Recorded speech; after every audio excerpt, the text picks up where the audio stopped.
Greetings, citizens. Hey you beautiful, creepy human being you, and welcome to today's true crime episode. I am so happy that you are here. I am so happy that somehow in all of this that we're forced to deal with on the day today you and I were able to find each other on this crazy little planet that we call home. My name is Brittany or BRATTERSTEIN, whichever you prefer, and today we're going to be discussing the murder of 49-year-old Marilynn Depue. Picture this. You're at home one evening, relaxing in front of the TV with a brand new episode of Unsolved Mysteries about to queue up, which first off, hell yeah. But second off, oh no in this situation, because you're sitting there watching it and all of a sudden you see your own face pop up on the screen on an episode of Unsolved Mysteries with a call to action for anybody who knows anything about your whereabouts to call the police immediately. Sounds intense, right? Well, that's exactly what happened to Dennis Depue after he murdered his wife and went on the run. But before we get into all the details of today's case, if you've not yet had the pleasure, please make sure to join the Brat Pack by subscribing and ringing that bell. I put out a new video every single week, sometimes 2 a week, and I would love to hang out with you. Yes, you, specifically you, but I can only do that if you join the Brat Pack and become one of us. One of us. Now, before we get into all the details of today's case, I first need to say a big thank you to the sponsor of today's video, and that is Aura. Are you confused by why you get so many emails from companies you've never heard of, or calls or texts from numbers that just seem a little bit off? Well, the reason this happens is because there are these things out there called data brokers, okay? And data brokers are making billions of dollars by taking your personal and private information and selling it to people that you really don't want to have it, like scammers and marketers. Scammers and marketers. Now I've got good news for you and I've got bad news for you. Good news. Data brokers are legally required to remove your information if you ask them to. Should you have to ask? I don't really think so, but they are legally required to remove it. But here is the bad news.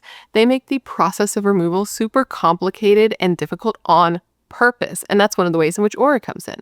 Aura helps remove your information from these sites, and look just how many of these sites can have your information. I don't know who DeepSync is, and I definitely did not give them permission to have my information, yet they do, and Aura helps me remove it. They do all the hard work so I do not have to. They take my information off and they keep my information off, and that's not all they do. Aura is like all-in-one digital security. You can get alerts if your personal information is found on the dark web. You can get time fraud alerts for credit and banking. You can get a secure VPN, antivirus, password manager, and more. And if anything does happen, because life does find a way, Aura has US fraud experts ready to help 24/7. So you get all the online protection you could ever want or need in one place, and that's why I recommend Aura.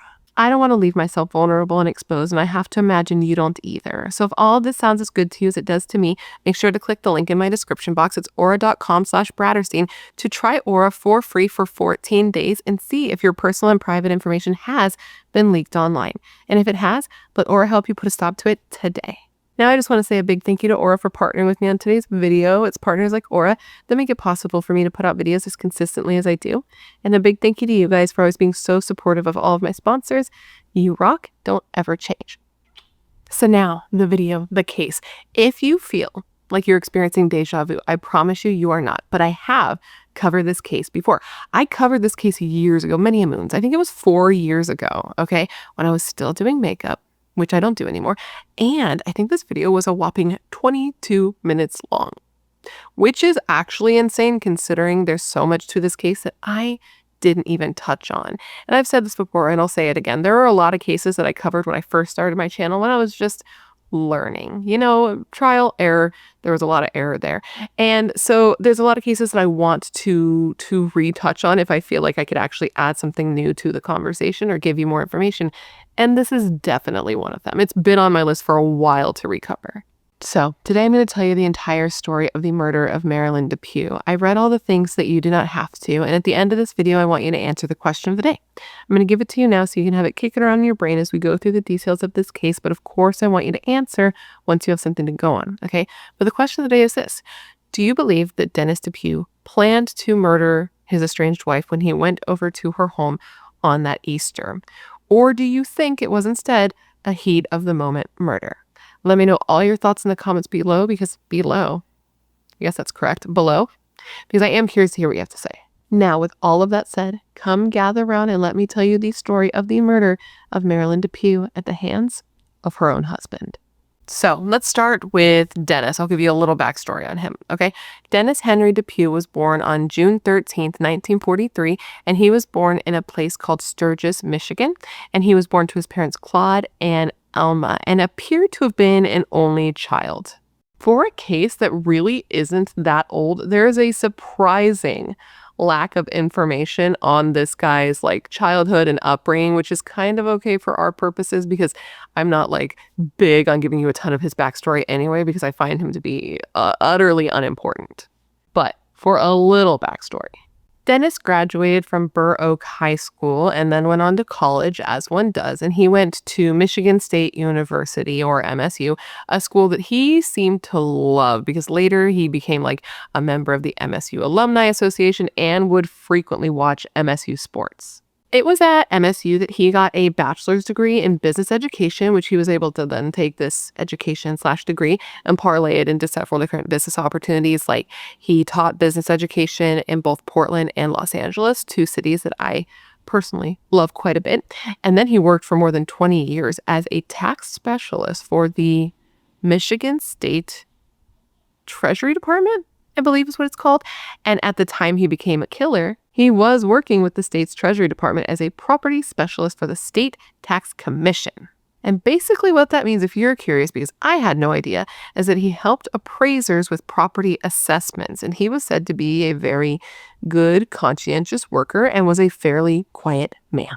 So let's now jump forward to 1971. And this is when Dennis met a woman, presumably fell in love, and got married.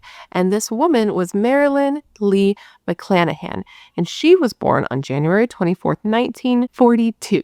She was 2 years older than him, and she was from Detroit originally, but the two really seemed to hit it off. Marilynn worked as a guidance counselor at Coldwater High School, and she was said to have loved her job. The students at her school loved her. Her friend Anne said that Marilynn was calm and quiet and was very good at using her counseling skills if anyone was upset. She was said to have been an amazing listener and very good at keeping your confidence, which is another reason she was so popular with the kids because they felt like they could trust her. Marilynn was said to be an incredibly caring woman with a slow, sweet voice, which automatically makes me think of Dakota Johnson because I just watched the movie Materialist, and it seems like that woman speaks in slow motion, but in a good way, I think. But back to Marilynn. She was said to be an ambitious woman who was working towards getting her doctorate, and she was actually even going to be getting her certification to become a school administrator just months after she was killed. Marilynn and Dennis just seemed to be a normal, happy couple that went on to build a normal, happy family. They lived in a nice house on Don's Drive in a nice area, a nice neighborhood of Michigan. They went on to have 3 kids, 2 girls. This was Jennifer, followed a year later by Julie, and then a few years after that, they had their first son. This was a boy named Scott, and the kids were said to be great. They were super smart. They were really good students. Both of the girls were in the National Honor Society, and little Scott was in the gifted program in his elementary school, and they were just said to be very well-behaved kids. They got very lucky with their little family. The family was well known in their community. They attended the local church. This was the Burr Oak United Methodist Church. And Marilynn, she was said to be a wonderful mother. She was very attentive. She was very involved in her kids' lives. And Dennis was seen as this successful, respectful, normal man. And everything just seemed from the outside to be perfect. But clearly things were not perfect because if they were, we wouldn't be here talking about them today, more than likely. Well, not in this context, right? Right. So Dennis, he may have been a smart man. He may have been a successful family man, but he was also a dick who had a bad temper and a just overall sort of disinterested personality when it came to anything that didn't serve him in a very obvious way. He was controlling, he was disengaged, he was often referred to as grumpy, and he made a habit of pushing away his family at any turn. Nobody wanted to be around him, but then he would also blame them for not wanting to have a relationship with him. And it's maybe if everyone in your life wants nothing to do with you, you should look inward. But the thing is, he didn't feel like he needed to look inward because he found something outward that he could put the blame on. And he believed that all of the problems in the family came from Marilynn. He thought that Marilynn had turned against him, which meant she was turning the kids against him, when in reality, it just was that he wasn't very pleasant to be around.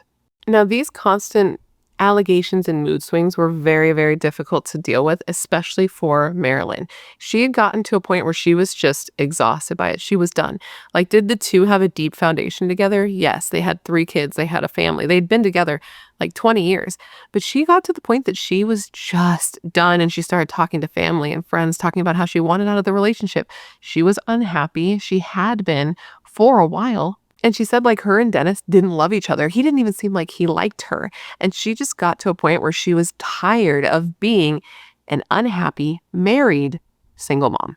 And that's something that could really break a person, I feel. But in Marilynn's case, that wasn't the case. Everybody who talked to her said, or talked to her and talked about her, said that, like, she was super, like, not unaffected, but she was good at compartmentalizing it.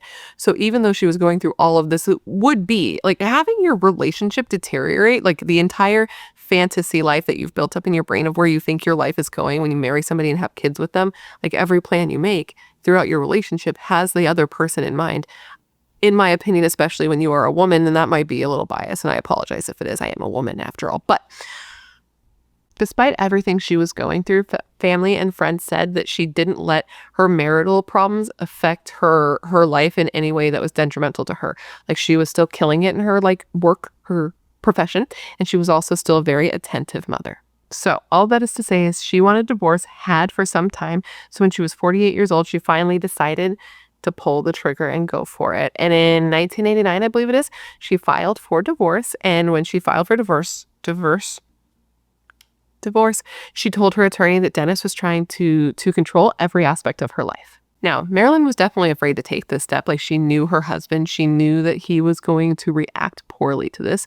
She knew how controlling and emotionally abusive he was. And she knew he wasn't going to be the type of man that would let her go easily. He'd have a hard time losing control of her and the family and the public's perception of him because he was a man who was not used to failing. And she knew he was the type of man who would see divorce as a failure.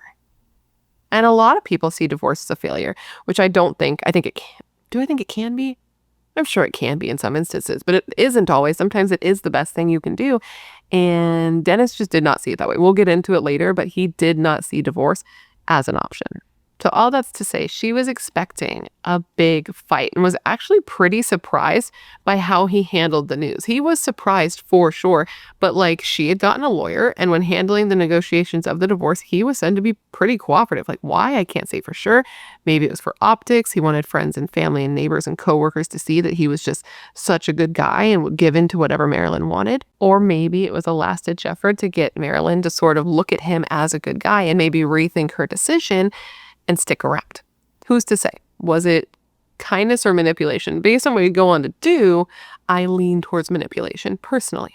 Either way, he didn't fight her on everything. That was the outcome here. He was pretty agreeable to most everything she wanted. He gave her more than what would have been considered fair in terms of financial compensation. He also gave her the house that they lived in, some land in another Michigan county, a condo in Florida, and 2 cars. So it sounds like they were doing pretty all right for themselves. But he did hesitate a little, right? He didn't sign the paperwork immediately, and he did in the beginning try to fight for the Coldwater house, which is where he and his family lived. But instead, he ended up giving up, and he was given the couple's other home that was in Battle Creek and some other land that the two owned in other Michigan counties. So when it came to the Coldwater house, which is the house that they had lived in together, the house that he did fight to try to retain, he was given partial access, but not to the house. He was given access to a guest house on the property, and this was a place that he sparingly used for work when he did live there. So he was going to be given access to this property, this part of the property. And that's something that we're going to get into in just a little bit because it's relevant. But with that, the divorce was finalized in late 1989, and a few short months later, Marilynn would be dead. So the two were divorced officially, and they had joint custody, but it wasn't 50-50 custody.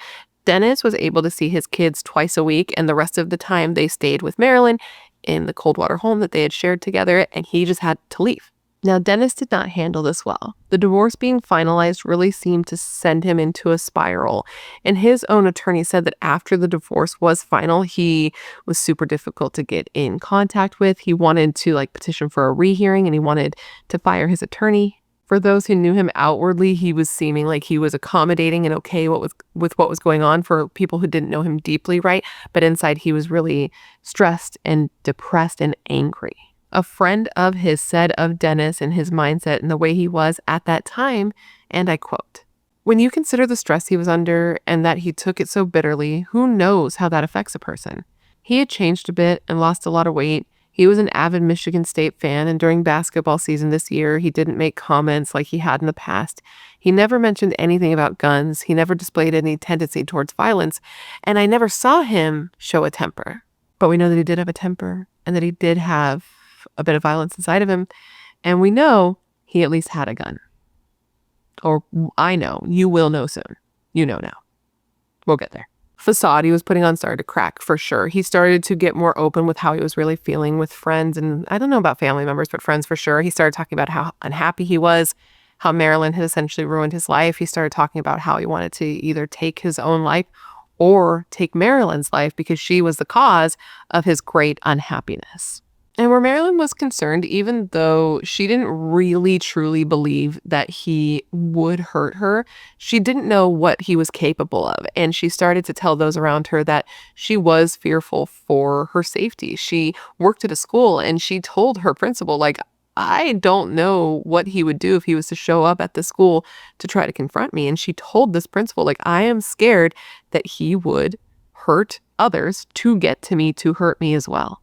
Which is such a scary thing to think about when this is somebody that you were married to, that you loved enough to have kids with, and she was getting to the point where she felt like she needed to get a restraining order. Because, dude, she was scared he would hurt her, but he didn't hurt her immediately. Instead, he decided he was going to make Marilynn's life as difficult as possible.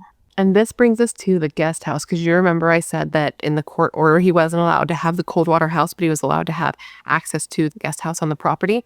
Well, he made good use of that guest house, even though Marilynn had asked the court that he only be able to use it sparingly because it upset her and it upset the kids. And prior to this, he only used it sparingly. No. Now that he had access, and this was the only access he had, he took advantage of it. He was not a slip in and slip out kind of guy. He made his presence known. So Marilynn, she, again, was fearing for her safety. So she changed the locks on the main house because she wanted him to know, like, you may be here, but you are not here. And he seemed to sort of take this as a challenge. And one day Marilynn came home from work is school for her. And she found that he was just literally, homeboy was in her house, just like sitting on the couch watching TV. And she had to ask him to leave. A friend of Marilynn's later said that Marilynn was never able to figure out how he got into the house, but it made her very nervous that he did. And it was after this that she finally did take the steps towards getting a restraining order and change the locks again. And she just wasn't really sure what she could do. So again, he's in her house. She asks him to leave, and he does without incident this time. So this brings us to April 15th, 1991, Easter Sunday. Hi. I don't mean for there to be a jump scare, but I realize that you may have just heard me say 1991, and you may hear me say 1991 a couple of more times throughout this video. And I'm just here to say that this took place in 1990. And sometimes I am done. And I hope that I don't take you out of the story by saying 1991 or by inserting this in here now. But please carry on, my wayward son and daughters and non-binary friends. So this brings us to April 15th, 1991, Easter Sunday. And Dennis shows up at the home that Marilynn lived in with her kids to pick up the kids because it was his visitation. And he actually, strangely enough, took the entire week off this week. And this is something that I have a huge question mark with because, like, I haven't seen it expressed one way or another, but I'm trying to understand why he took the entire week off. I don't know if he planned to have the kids the entire week or if he planned this murder in advance and felt like he needed that entire week to run afterwards with the kids. I really don't know. It could be totally unrelated and he could have just happened to take this week off and then this murder could have just happened. But it is something that I definitely question. But anyways, he shows up there that Sunday, to pick up the kids at about 12:30, and he is met with some resistance. Dennis's kids did not want to go with him. Okay, whenever it was his time to have the kids, he would either ignore them or make them uncomfortable. And that's because, according to them, all he wanted to do was take them out to eat and then sit there and talk shit on their mom and talk about how he was going to get revenge on her, talk about how he was going to bankrupt her and leave her penniless and make it so that when the kids finally went to college, she would have to borrow money in order to send them. So when he showed up that Sunday to take them for Easter, they said they did not want to go, especially his youngest daughter. She said she just wanted to stay home with mom. And this pissed him off, dude. Pissed him off. Mid-video interlude for the drooliest boy who's ever lived in life, because I know you guys are seeing him in my lap and are going to want to see him. He is like, he's got to be part, what is it, Maine Coon? What is the one? Ragdoll. Man, he is so like, ugh, he needs to, anyway, moving on, because this matters and this doesn't. Ugh. In response to the kids not wanting to go with Dennis, he gets mad and he starts getting physical, specifically with his son, who I believe was like 11 years old at this point. He starts trying to physically grab him to like force him into the car. And by the time this happens, it's like a full out fight. The voices are raised, everybody's yelling, everybody's scrambling around, and it is a problem. And Marilyn's there and she's trying to de-escalate the situation by telling her kids, like, guys, this is what happens with a divorce. You have to go with your father. It is his time. But also trying to tell Dennis, like, the way you are handling it right now isn't really helping with making the kids want to be with you. Like, this isn't going to be productive. And this just made him irate. So he and Marilynn are fighting, and they are fighting at the top of a set of stairs that lead down into the basement. And Dennis gets to a point where he's so angry that he hits her and then throws her down the stairs to the bottom of the basement in front of his kids, and then follows her down those stairs and proceeds to beat the shit out of her while she is down. The kids cried, the kids screamed, they begged him to stop hurting their mother, but he like seemingly didn't hear him. He seemed to be just in like a blind rage with so much anger. So Jennifer, the oldest, she decides she needs to do something. And I don't know if they didn't have a house phone in the 90s, you would think there was, but she ran like next door to get help and to like try to call 911. And meanwhile, Dennis has stopped beating Marilynn. He picks her up. She's all out of it. He picks her up. He brings her up the stairs and takes her outside to the car, telling his kids, including Jennifer, who at this point is coming back, that he's going to take their mom to the hospital. At that time, Jennifer tried to talk to her mom. She called out to her. She tried to talk to her, but Marilynn just seemed to not really be able to comprehend her. She was just really out of it and in a daze, which is so sad because she wasn't even able to respond to her daughter. And this was going to be the last time her daughter would ever see her mother alive. Now, there's a little bit of like delay in the police response here. And that's because, remember, Dennis did this in front of his kids. So that gave Jennifer the opportunity to run to the neighbors and call 911. So she did that. But when she came back and her dad told her, like, I'm taking your mom to the hospital, Jennifer called 911 back and let them know, oh, my dad's taking my mom to the hospital. So the police didn't come. It wasn't until hours later when neither Dennis or Marilynn showed up back at the house that again, there was worry. So the police were called again. They come out, they tell the entire story of what happened. The police are like, oh shit, immediately start looking for Dennis and Marilynn, learning very quickly that Dennis never took her to a hospital. So that's what's going on over here. Meanwhile, over here, 12 miles outside of Coldwater, which is where, Dennis and Marilynn lived in their home, there's another couple. This is Ray and Marie, and they're out on a drive on Snow Prairie Road.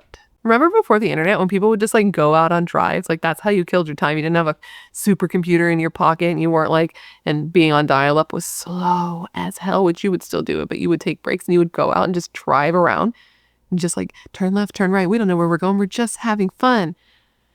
I don't think people do that anymore. Not in this economy with gas prices, my lord. But this was the 90s.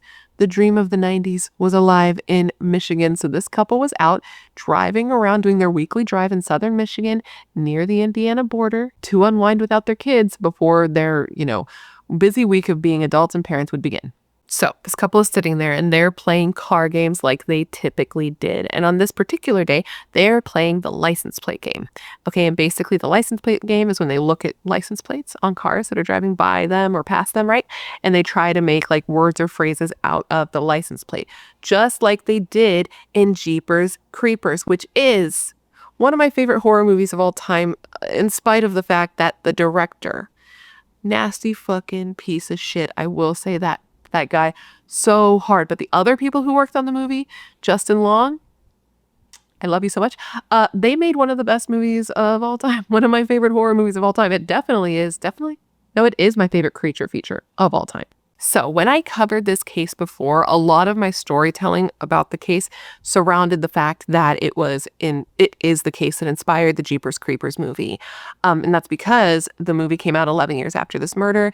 And as we continue through the story of what happened here on this rural country road, you will see that it mirrors the opening scenes of Jeepers Creepers pretty eerily, one may say. And if you haven't seen the movie, please make sure to do so expeditiously. So anyways, they're driving along. They're having a good time when all of a sudden a brown Chevy van is on their ass, right? He is on their ass. He's driving erratically. And Ray, he's driving their car. And he's like, Jesus, this guy needs to chill out. So he drives a little faster. And when he does, the van also drives faster. And it's clear that this van wants to pass them. So they kind of go to the side a little and let them. And so this van goes around them, goes into the oncoming traffic lane, swerves around them quickly, and then just takes off. And when the van passes, Marie, his lady, his partner in crime and in life, she is like, what the heck? And she's watching it go by, and she wants to sort of cut through the tension. So since they had been playing the license plate game, she looks at the van's license plate and then looks over to Ray, her man's, and is like, geez, that guy's clearly in a hurry, because when she looked at the license plate, she saw that it had GZ. So she's like, geez, he's in a hurry. Genius. So they keep driving along like nothing was going on, because to them, nothing was going on. And after a while of driving, they looked over on the side of the road and they saw that this van was actually parked. It was parked in front of an old schoolhouse, this old abandoned schoolhouse that had an arch over the door that read, quote, 1908 District School Number 3. So the van, when they pass by, is sort of parked to the side and to the back of the schoolhouse. So as they drive by, they're looking at it like, oh, look, there's that asshole that was in a hurry. And they see that a man who is presumably the driver of this van is out of the van and is carrying something that looks to be like an object wrapped in what looked to be a bloody sheet, which is instantly suspicious. Now, even though they saw this, they kept driving because they weren't sure what they had seen. And let me tell you, if I had seen that, I would be sure what I had seen, but I'm also me, you know what I mean? I have true crime embedded into my brain, and I probably would have done something immediately. And who knows, maybe if this had been in a different era, the era of the smartphone, they too would have done something immediately, because I don't even know if they would have had cell phones in 91. Maybe, I don't know. They weren't popular until the mid 2000s, in 88. I was born in 88 and I was in junior high. I had a pager. So they definitely weren't big in 1991. So I don't know. What I can say is they kept driving, and after some time of driving, the van is again behind them. He's behind them, and he again is driving like a dick. He is on their ass, and he's being erratic. And Marie's like, bro, this guy is driving dangerously. He could hurt somebody.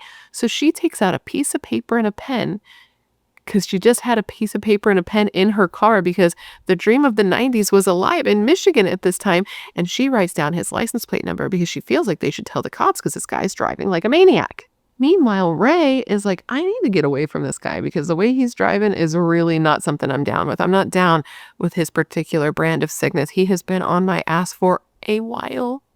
So he decides he's going to take a turn. He sees a turn and he turns off the road to let this guy pass, and he does.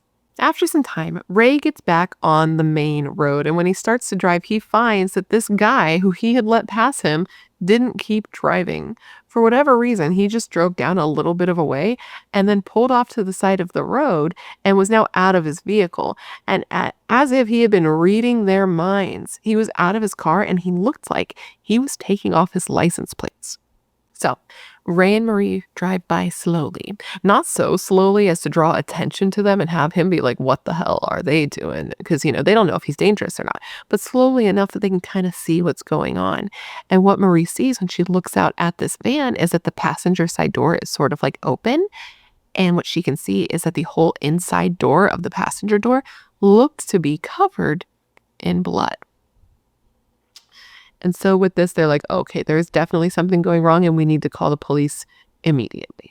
Well, I say immediately, but it wasn't really immediately, because first they were like, we need to find out for sure if this is something we should call the police for, because they were like, this does look weird, but we don't know for sure, which is kind of like crazy to me, but it is what it is because I wasn't there, right? So they're like, okay, this looked weird, but let's make sure it was weird. And let's go back to the schoolhouse, which is something that even in Jeepers Creepers, I was like, no, no, no, no, no, that is not a thing that you should do. Like when they went back to the schoolhouse because they had seen the creeper put the body down that pipe. When they went back, Justin Long and his sister went back to the church. I was just like, no, no, sweet baby, love of my life, Justin Long. No, you just need to go and you just need to go.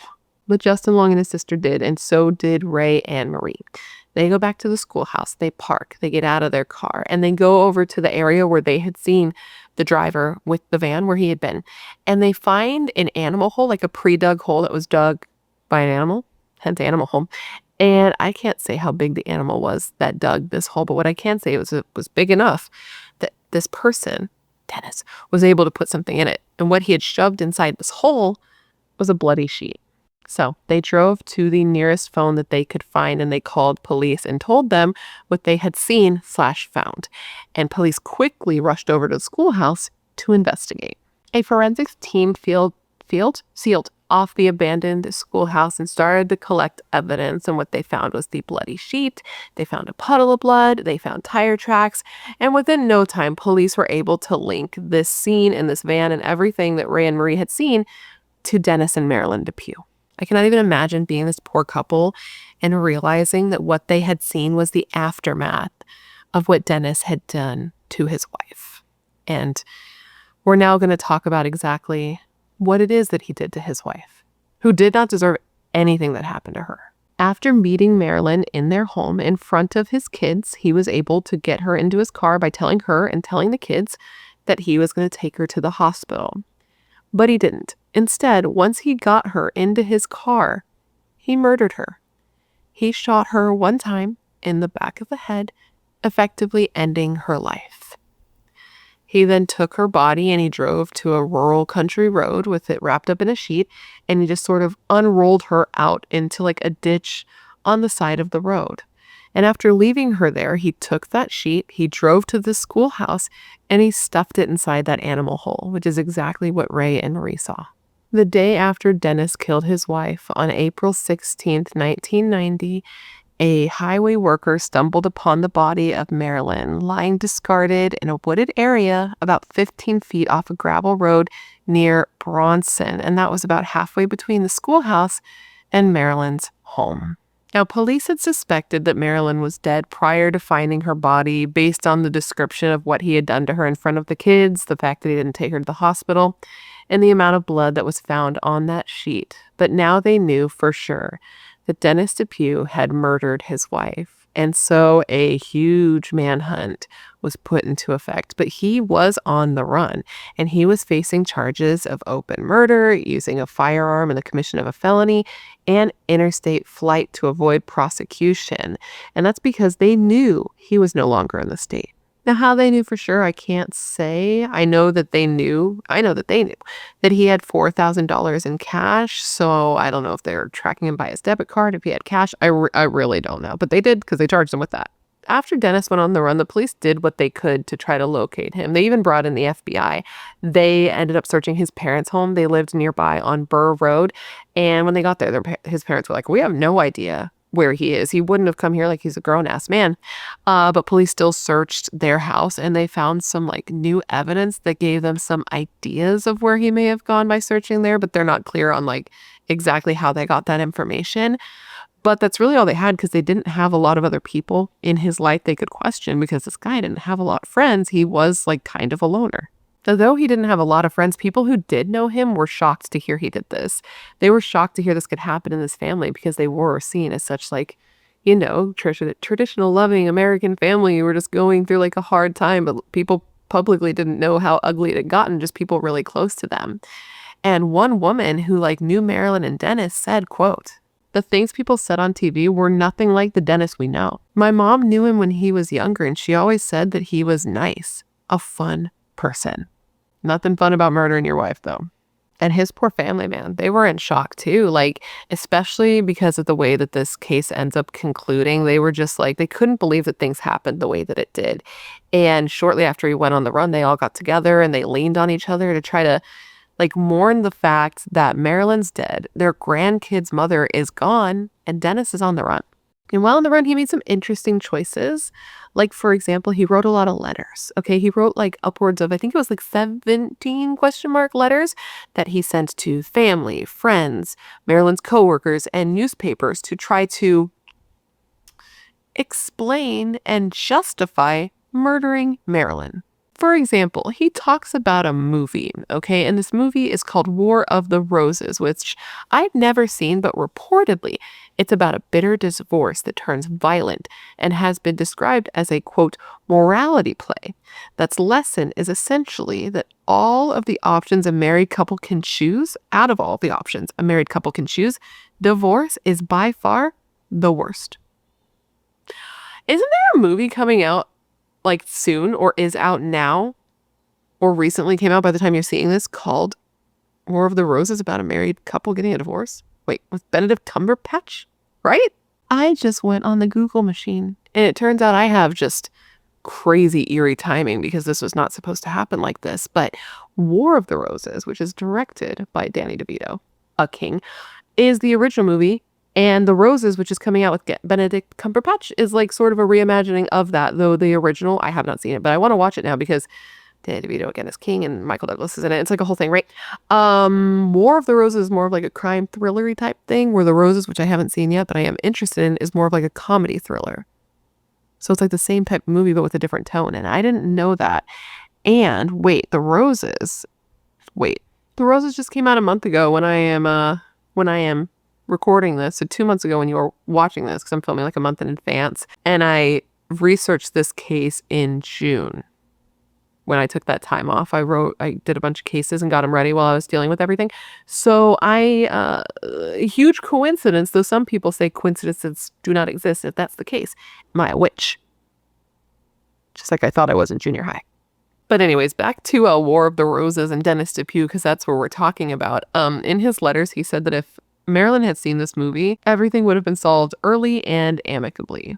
It was very clear that he was in a state of emotional duress because his letters were incoherent and rambly. Some of them were typed, some of them were handwritten, some of them talked about Dennis in the third person, some of them did not. It was just like, he was a mess. And one woman who knew Marilynn, her name was Anne, she received a letter which she promptly gave over to the police, and she said she didn't read it. She just read part of it. And basically in this letter, he was trying to take the blame for the murder off of himself and put it on other people. He talked about how Marilynn was a bad wife, how she treated him badly in the marriage and unfairly after the divorce. He said things like, do unto others as you would have them do unto you, and eye for an eye and life for a life, and said that she lied to him and tricked him and kept his kids from him. It said that once you lose your wife and kids at home and you're too old to start over, you don't really have much to lose. And in one letter he wrote, which he sent months after the murder, and yes, I say months because he was on the run for a while, he sent this long letter that he said was going to be his like last and final communication with the police and the media, and it was 11 pages long of rambling nonsense and Bible verses. And in this letter, he blames a bunch of people. He blames his attorney, both her attorney for helping her get a restraining order against him. So that's why the murder took place.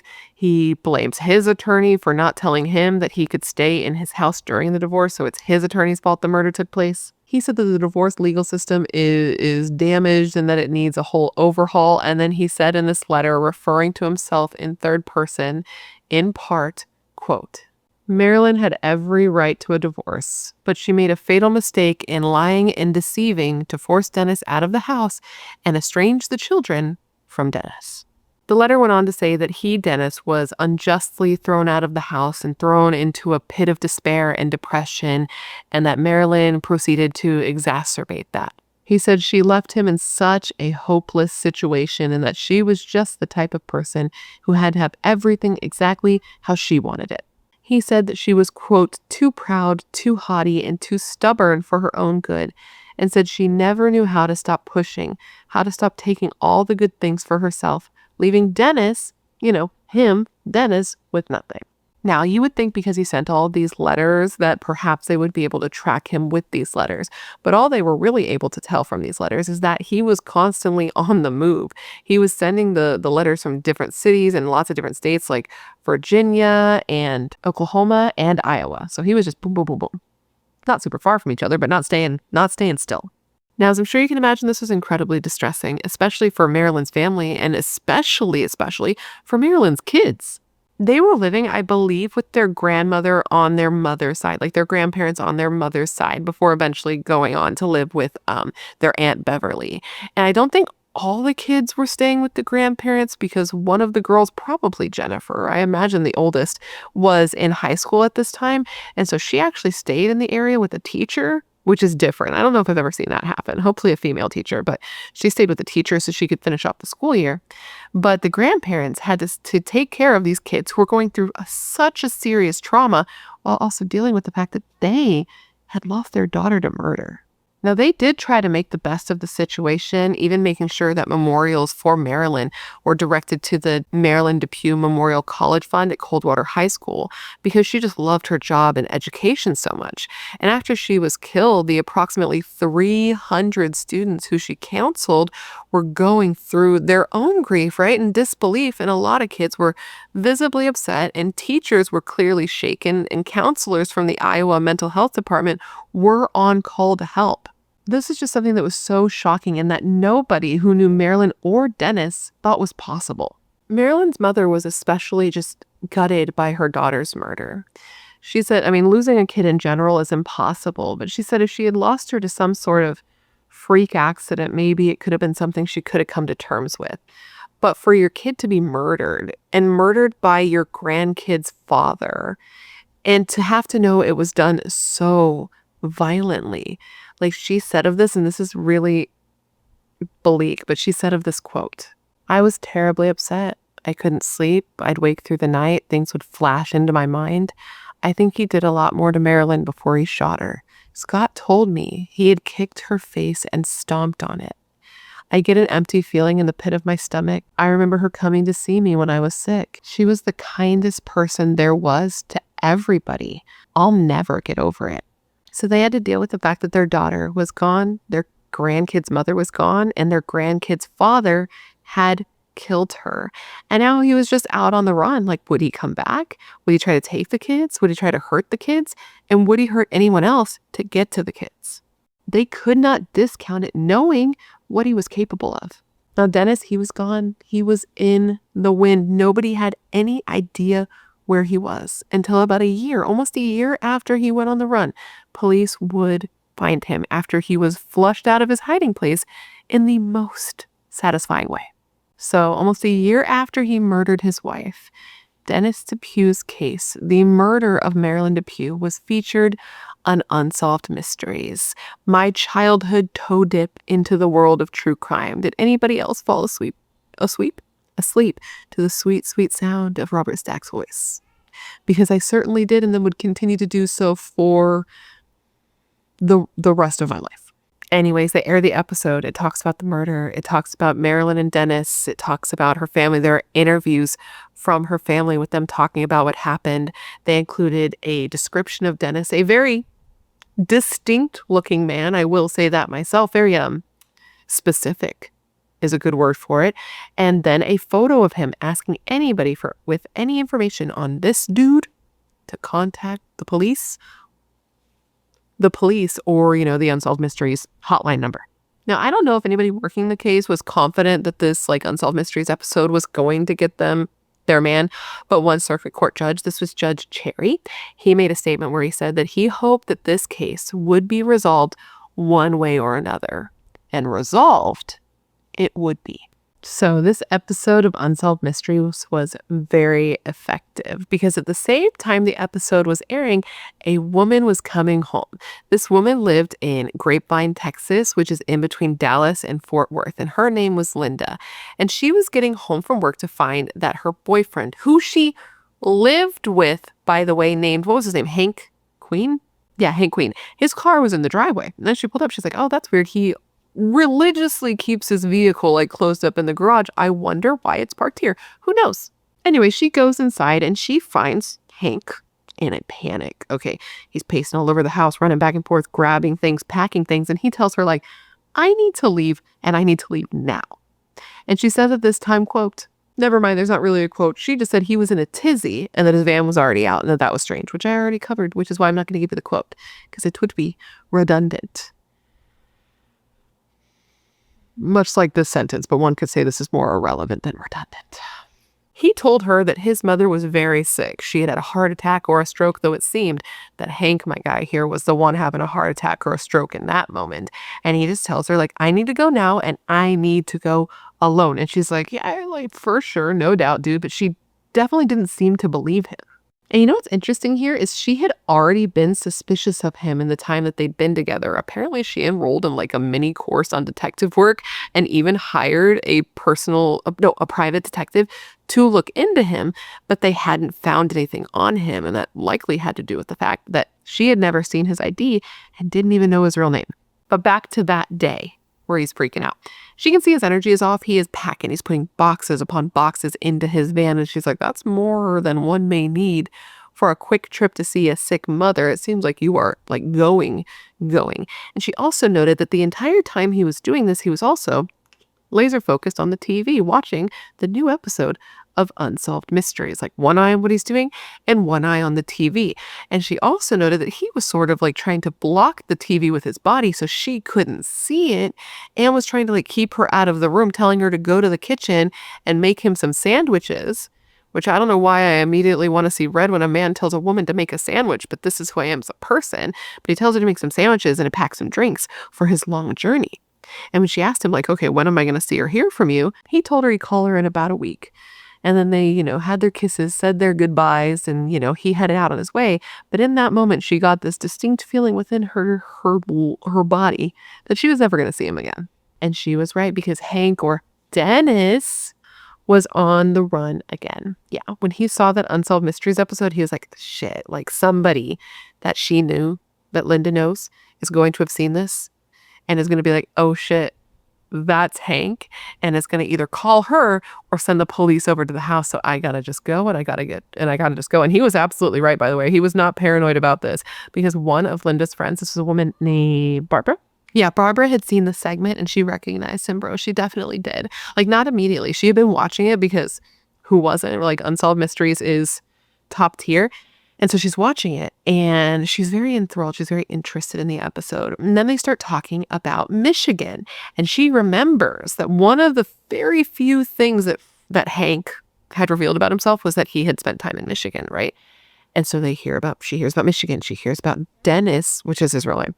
But, she hears about Dennis and his wife and the murder and the description and the van, okay? And she knows that Hank has a van. And then she sees his unique looking face, okay? And she's like, oh shit. So she freaks out. She immediately calls up her friend to tell her what she had seen, and what a conversation they must have had. I guess what happened is she just called Linda and started asking her about Dennis's van without giving any context, but definitely seemed suspicious. So Linda, after just seeing everything that happened, or not Dennis, Hank, but it's Dennis. Dennis and Hank are one and the same, but they're calling him Hank. And so Linda, after just going through that experience with Hank/Dennis and him dipping and out, her calling and asking questions, she just straight up asks her friend, like, was Hank just on tonight's episode of Unsolved Mysteries? And Barbara, her friend, was like, yeah, girl, he was. Can you even imagine being this woman? Like, she just feels lucky to be alive. But back to Barbara and Linda. Barbara tells Linda, like, okay, you need to get out of that house. Come stay with me for the night so you're not by yourself and you're not in that house. Like, in case he comes back, because you really don't know. This is a wife-killing asshole. You don't know what he's capable of. So they go. So she goes to Barbara's house. And then the two women call the, telecenter for Unsolved Mysteries, where they're then put in contact with police. And they spend the evening talking to police, giving them information, and giving them the Texas license plate number that Dennis/Hank had been using since being in Texas. And how I got a fake license plate number is beyond me. I don't know how crooks do what crooks do, because I am not a crook. Not a crook.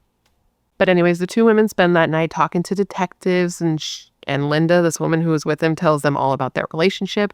She says that they had met at a Halloween party, I believe the year before, because they hadn't been dating that long. And so they met, and at the time he was living in like a house and he had a landlady, and the landlady said that he used to date a lot, which I'm like, how? I don't understand. But basically, the two met at this Halloween party. By Christmas, they're already living together. And once they moved in together, that's when Barbara met him. And Barbara said she always felt like there was something a little bit off about this guy. She said that he was super evasive, okay? He wouldn't talk about his life. He always wore dark sunglasses. He always made sure to park his van deep in Linda's garage, which sounds like a euphemism. But I promise you it's not. He refused to talk about his family. And all he would really tell them is that he grew up in Indiana and went to Michigan State, but was very evasive about everything else. But despite all of that, he was good to Linda, right? He didn't have a job, so he was always at the house. He made sure to take care of Linda. He made sure to make her dinner. He didn't really go out very much. He didn't drink. He didn't gamble. He loved sports and he loved church. He just seemed like a catch to her, even though he still made her nervous and she hired a PI. So obviously there was something going off in her lizard brain. She just didn't listen to it. Which what's so fucked up here is the fact that he was good to her made this really difficult for Linda because she had feelings for him. They lived together. He seemed to care about her. So like she didn't know this version of him that everybody was telling her about.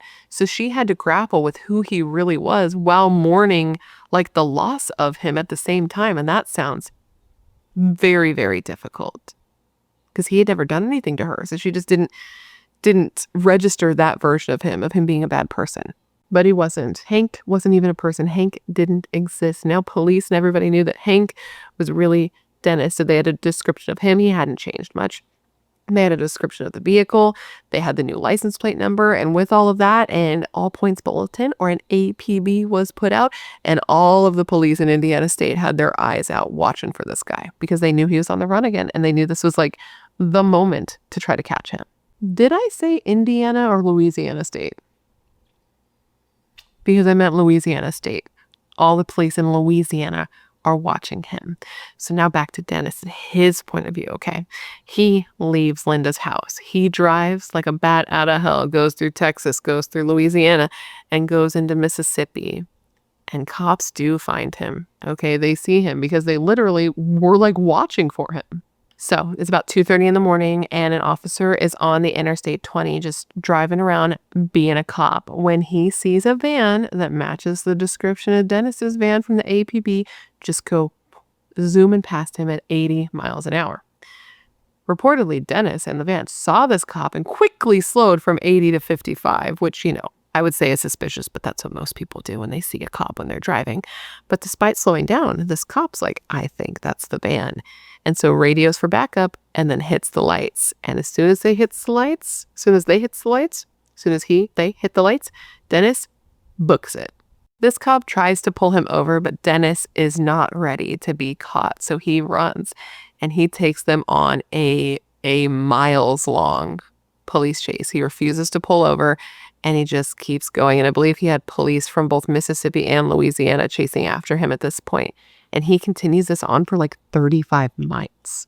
And what's wild about this is the sheriff who took part in this chase had just seen the Unsolved Mysteries episode. He said of this quote, "My wife and I had watched the TV program about him, and the next morning I am with other officers firing into this van. I'd say that's not going to happen every day."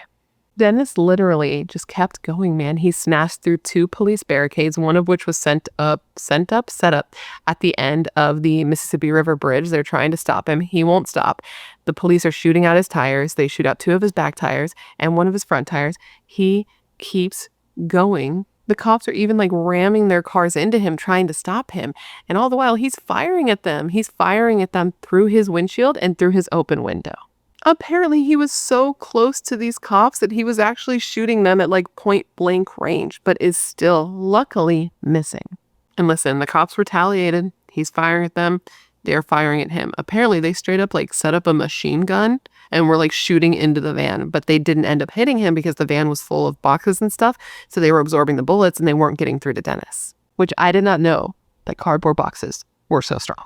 So after being shot at with the machine gun, Dennis drove on a little bit farther. He drove another half mile before he ended up pulling over in a residential area on China Grove Road at about 4 a.m. So as his car came to a stop and police got out and started approaching his vehicle to take him into custody, he took his .357 Magnum and he ate a bullet. As police came up to the car, they found him there with the gun in his hand and his finger on the trigger. And, they think that he always planned on dying that day, whether by police or by his own hand.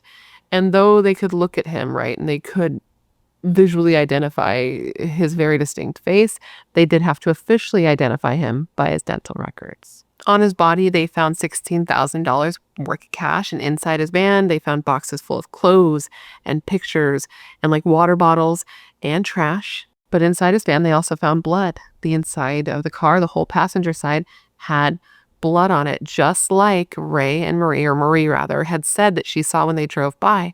And when this blood was tested, it was a match to Marilynn's. So I don't know if he didn't clean it or if he just didn't clean it well, but they were still able to confirm that, yes, he killed her. Which, they knew that, but now they knew it. And one person close to the case said of this quote, "A lot of people were interviewed that said Dennis was suicidal. When you look back on it, it's not a surprise it ended this way." And learning that Dennis had taken his own life, a friend of Marilynn's, this is a woman named Jan, said that this puts an end to a very difficult year for everybody, but most notably for Dennis's and Marilynn's kids. Because, now they'll never get to ask him why. It was over. But now, they'll never get to ask him why. They'll never get to see him again. And not like they really wanted to see him again, but they're just never going to get that closure. There's a lot of questions with no answers for them. Julie participated in the Unsolved Mysteries episode. She said that, she was conflicted because half of her wanted him found, half of her didn't. She said she was scared because if he was found, there would be a trial and then jail. And then she would have felt this sort of obligation to go visit him. Which is sad, but I also understand as much as one can who hasn't gone through this and also doesn't have a father. And speaking of fathers, when it came to Marilynn's parents, they were satisfied to hear that Dennis was dead. And Marilynn's father even said specifically of the officers who were there when he took his own life, quote, "I'd like to come down there and congratulate them. They sure did a service to humanity." And as far as Marilynn's mother, she said that she was happy he was gone because she was always going to worry if he wasn't found that he would come back and hurt the kids or hurt the rest of Marilynn's family. Now, Dennis was the first fugitive to be featured on Unsolved Mysteries who would go on to take his own life.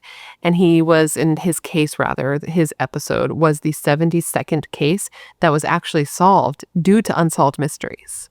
After he took his life, Unsolved Mysteries aired an update where Robert Stack read from one of Dennis Depue's letters, where he said, quote, "Vengeance is mine, sake the Lord, but sometimes the Lord is too busy doing other things." And then Robert Stack added, for dramatic effect, I'm sure, quote, "Vengeance by his own hand finally caught up with Dennis Depue." So that's it. No justice, no resolution. Just a murder and a suicide for absolutely no reason. He just could not let her go, right? He thought he was too old to start over, but clearly that wasn't true. He had a girlfriend in Texas. That could have been his reality.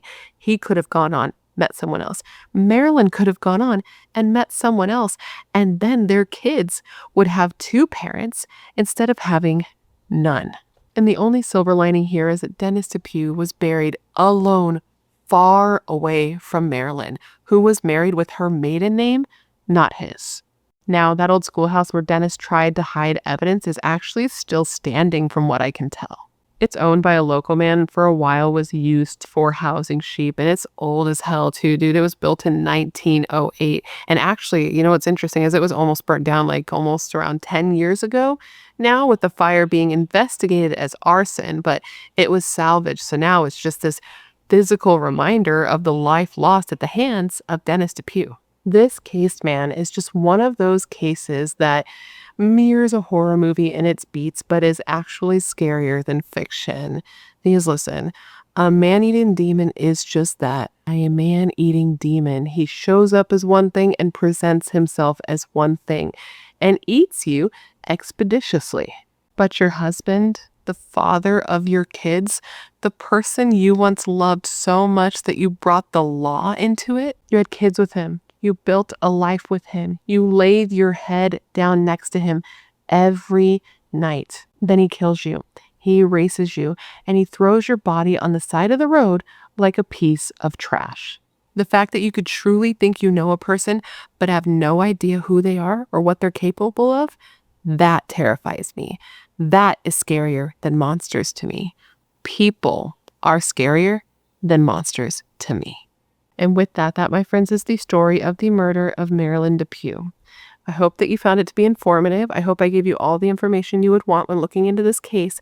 And of course, I just want to thank you for remembering Marilynn with me today. Now, considering everything I told you throughout this video, I now want to revisit the question of the day, and that was this. Do you think when Dennis Depue went over to his wife's house that Easter, he had the plans to murder her? Because he took that week off, it really makes me wonder. Or do you think that this was just a heat of the moment kind of murder? Because the way he went about it does feel heat of the moment. It's very confusing. So I'm curious to hear what you have to say. Before you leave, please don't forget to leave me a comment down below with whatever case you'd like to see me cover in the future. As you know, I have a long list of cases, and whenever you leave me a suggestion and you put your name next to it, I put it on my list so that when I cover it, I can give you a shout out, okay? I love looking into the cases you guys suggest because they're often cases I haven't heard of and cases that need more coverage, and I know you're filled with great ideas and great taste, otherwise you would not be here. If you haven't already, please don't forget to join the Brat Pack by subscribing and ringing that bell. I put out a new video every single week, sometimes 2 a week, and I would love to hang out with you. Yes, you specifically, you, but I can only do that if you join the Brat Pack and be one of us. That was weird, but I'm going to go with it. And if you want to hang out more consistently, though, you can click the links down below. I have a link to my membership, which I just changed and revamped, and a link to my merch store. And if you don't already know, what you are listening to with your ears and looking at with your eyes is also a podcast now. True Crime with BRATTERSTEIN, wherever you get your podcast. And if you would like to go and give it a look-see, a listen-see, I would appreciate it. I am trying to get into the algorithm. But if you don't want to, I just want to thank you for being here regardless. And now with all that said, I just want to thank you for being here with me when you could be anywhere else in the world. Me and Dutter's cat, who has been with me this whole episode. That is tight. You are tight. I hope to see you in my next episode. In the meantime, take care of yourself.